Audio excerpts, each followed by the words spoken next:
This is episode 35, and today I want to talk about how to improve your timing.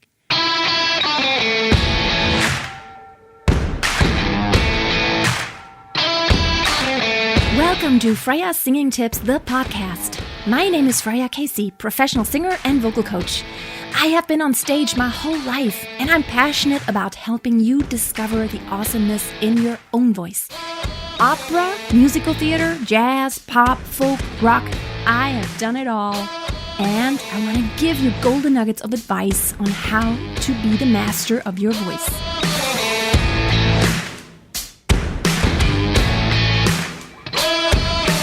Before we jump right into the episode, I want to remind you one more time that I have a private Facebook group, which I made just for you, my listeners, and my YouTube audience, because I want to connect with you and I want to share more with you than I can just like this. I want to interact. Every Thursday, for example, we share clips of everybody singing, whether it be video or audio only, it doesn't matter. I give advice, I give tips, you can ask questions, and we just share in our singing journey. So head over to Facebook if you have not already joined and look for the Master Your Voice group. I would gladly accept you into the group. All right, let's get started. Timing. Timing is so important, not only when you sing on your own alone as a vocalist, but especially then when you are singing with other musicians. For example, if you have a pianist that you play with, or a guitarist that you sing along with, or a whole band, or even another singer, or even a choir. Now, in a choir, have you ever noticed that the more people sing together, the more they drag? And it's just because it's not because people don't know the timing. It's just because everybody just kind of waits for everybody else and it just drags. It always does. I've directed choirs and that is such hard work. That's why I don't like it. It's just so hard work because you just have to put in all that energy to get people to not drag and to get them, to think as a soloist, but sing as a choir member. It's a hard thing. But the timing issue, and that's one of the issues that arises, is that you have to think ahead of time. A lot of times the problem comes when you breathe too late and then you just kind of are behind the beat just a little bit because you are not preparing for your entrance to come in. So you want to always prepare by breathing properly, by having your posture, and by thinking ahead of time and not singing kind of along or behind, but doing your own thing independently from what everybody else is doing. First of all, like take the initiative and be your own judge, be your own timing gauge, if you will. So that's very important to prepare and to be an individual as a musician, because a lot of times singers just kind of sing along because you're used to singing along songs on the radio, or you just sing with a choir. Be your own person. Think as a soloist. You are a soloist. You need to take charge of it and be responsible for your own timing. Very important issue. Now, a lot of times, especially singers, since there are a lot of singers who don't have instrumental training, and that's a problem just because you don't have all that theory, and a lot of times you just aren't really aware of some of the basic principles that apply in music. So what I want to do right now is just to help you a little bit to get a more feeling for timing. One very, very important tool that no musician, whether it be an instrumentalist or a singer, should ever live without, I'm serious, is a metronome. You have got to own a metronome. And if you don't have one of those old things like I have right here, like one of those that look like a pendulum, that go back and forth, you can download a free app. Just search for metronome in the apps. You will find one for free. I'm absolutely certain. Go get a metronome right now. So important. And no matter how professional you are, I'm a professional. I have been doing music my whole life, but even I sometimes have to practice with a metronome just because your own perception of timing is totally different from the reality.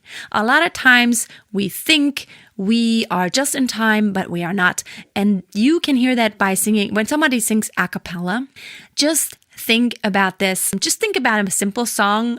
Let's say, Happy Birthday. A lot of times people leave out beats. It's like this. Happy birthday to you. Happy birthday to you. Happy birthday, happy birthday, happy birthday to you. So if I wanted to have real exact timing, so let me do my metronome here. It'd be like this. Let me do a little faster. Here we go. Happy birthday to you. Happy birthday to you. Happy birthday, happy birthday, happy birthday to you. Always make sure you practice with a metronome every once in a while. So important. And while, of course, you don't always want to be very, very metronomic and like a robot, you want to have a rubato every once in a while. But even that, so important, first of all, to know to get a better feeling for accurate timing. And the more you practice with a metronome, the more accurate your actual feeling for it and your own perception of it will actually be. You will become more accurate. Now let's talk about some principles. Now, happy birthday was in 3/4 time just now. Let's pretend we are in 4/4 and set your metronome to 60. Now, the number that you have whenever you set the metronome resembles how many beats per minute. So 60 means 60 beats per minute, which means the beat is 1 second long. So every beat gets like 1 second. And the faster it gets, the more beats fit into the 1 minute. So if you have 120, for example, that would be 2 beats per second. So you can estimate, even if you don't have a metronome, you know just about how long a second lasts. So you go like, that'd be kind of 60, like if the clock was ticking. And if it was 120, it'd be 1, 2, 3, 4, 1, 2, 3, 4, just about that. So, and anything in between, you can kind of estimate it, but make sure you have a metronome to practice with. Okay, set it on 60. So there's my metronome on 60. So what you want to do now, you want to clap. We're just going to clap today. We're not actually going to sing a lot. Just clap on the beat.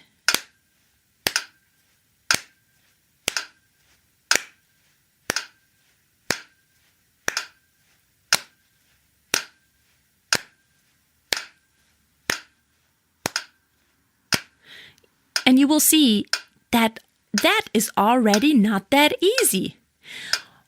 The thing that's going to help you is having a movement, an emotion, which means don't just take your hands apart right before you need to put them together again. But it's kind of hard to explain without seeing it. But just try to kind of like clap out, clap out, clap out, clap out, clap out, clap out, clap out. Because what it will do, it will help you subdivide the beat. And the more subdivisions you have, the more exact you can be, the more accurate you can be. It's going to make it so much easier because you don't have to estimate when the next beat comes, because you're subdividing it into, in this case, into the 8th note. Now, instead of just thinking the subdivision, clap it. So we go.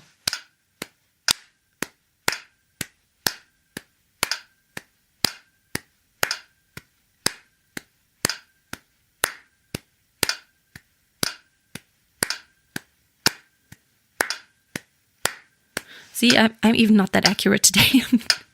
And as you noticed, I did the on beat, like whenever the metronome ticked, I did it louder than the subdivisions, which you should always have that pulse of that quarter note, which that's what the beat resembles here. Always stronger on the beat, and the subdivisions are less strong. So we had 1 and 2 and 3 and 4 and 1 and 2 and 3 and 4 and. So let's go to the next subdivisions. We subdivided into 8th now. Now the next subdivision, if you know that math, it's going to be 16th.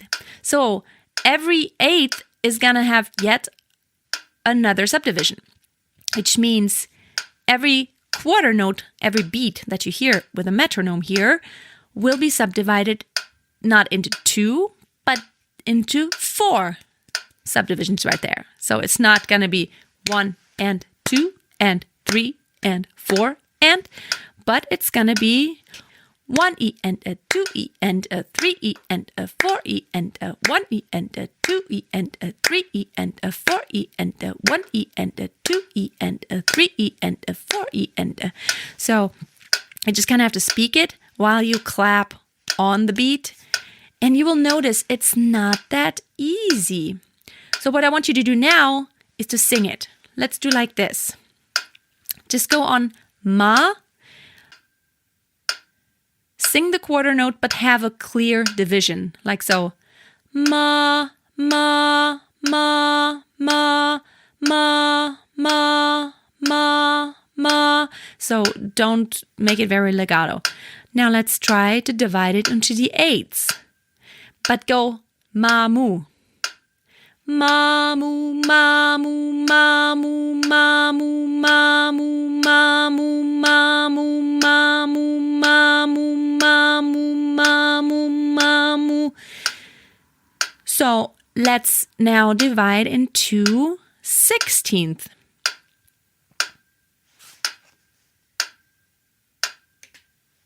So let's go ma, mi, mu, mi. So the mi resembles the 16th. The ma is, of course, the quarter. And the mu is the 16th that we just did. Mami, mumi, mami, mumi, mami, mumi, mami, mumi, mami, mumi, mami, mumi, mami, mumi, mami, mumi, mami, mumi, mami, mumi, mami, mumi, mami, mumi.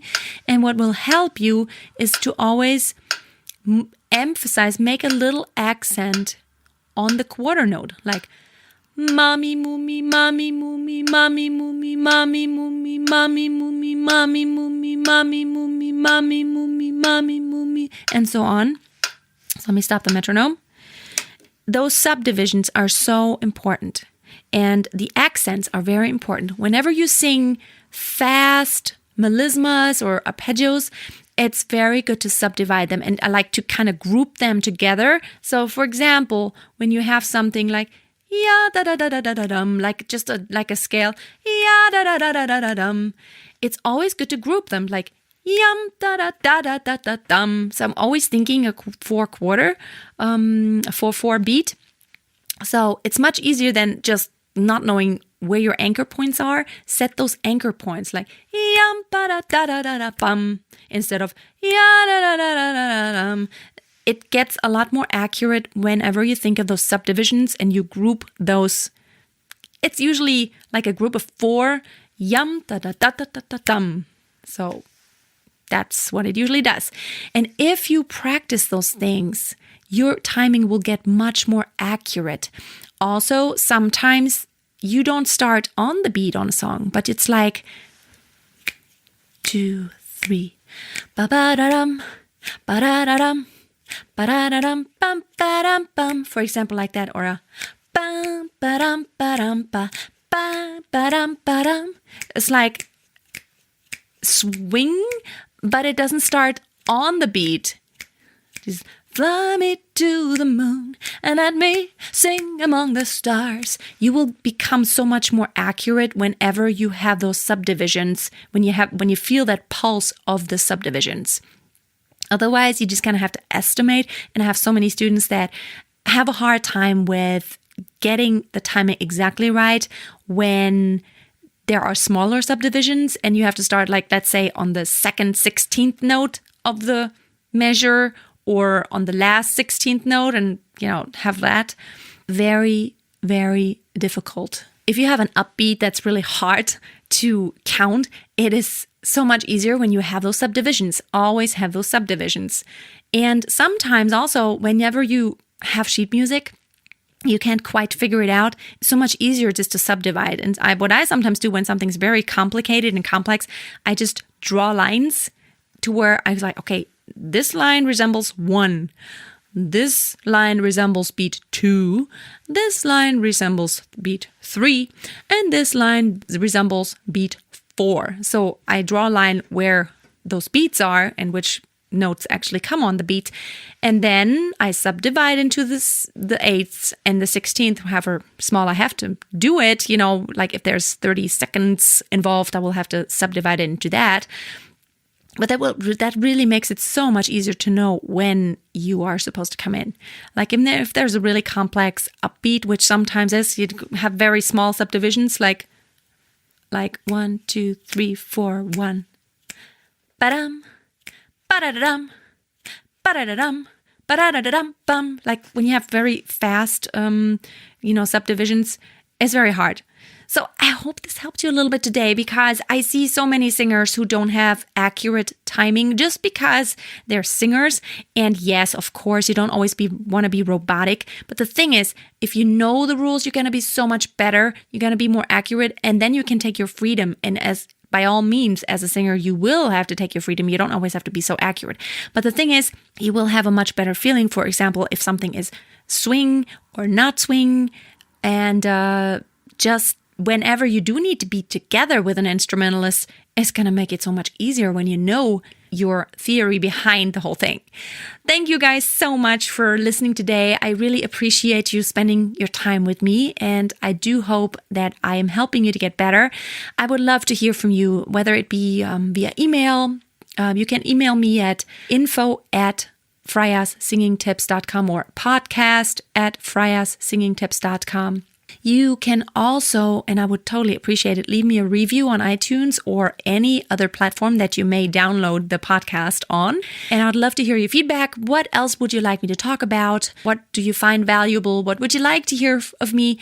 I always like to hear your feedback so I can improve whatever I do. And if you need more singing tips than just once a week per podcast, you can go on YouTube and you will find my channel there. I put out 3 videos every week plus the podcast episode. Actually, for those who don't listen to podcasts or who still want to listen to it on YouTube, just go to YouTube and type in my name, Freya. Casey will find me there.